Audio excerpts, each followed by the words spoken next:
យឬសៀមគឺជាជនជាតិភាគតិចមួយដែលមានកំណើតមកពីភាគខាងជើងនៃប្រទេសចិននៅក្នុងវីដេអូនេះខ្ញុំនឹងលើកយ៉ាងសង្ខេបពាក់ព័ន្ធនឹងប្រវត្តិរបស់ជនជាតិថៃដែលមានកំណើតពីជនជាតិតៃនៅក្នុងសិលាចារឹកគេឃើញមានការកត់ត្រាពី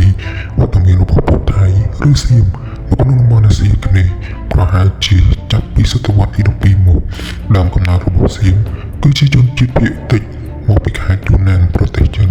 ហើយបានចាប់ផ្ដើមអន្តោប្រវេសន៍ធ្លាក់ចុះមកទិសខាងត្បូងបន្តិចម្ដងនៅសតវត្សទី9ដំបូងសៀមបានចុះមកតាំងទីលំនៅនៅខាងភាគខាងជើងប្រទេសឡាវសប្តាហ៍ថ្ងៃនៅជាងម៉ៃហើយក៏បានបង្កើតទៅជានគរតូចមួយចំនួនដូចជាសុកោតៃជាងសែនពីដំបូងនគរទាំងនេះជានគរទុនខ្សោយនិងស្ថិតនៅក្រោមអធិបតេយ្យអាណាចក្រខ្មែរនៅពេលដែលអាណាចក្រខ្មែរចាប់ផ្ដើមខ្សោយជុំនគរពុទ្ធៃឬសៀមក៏បានពង្រីកប្រទេសរបស់ខ្លួនបន្តិចម្ដង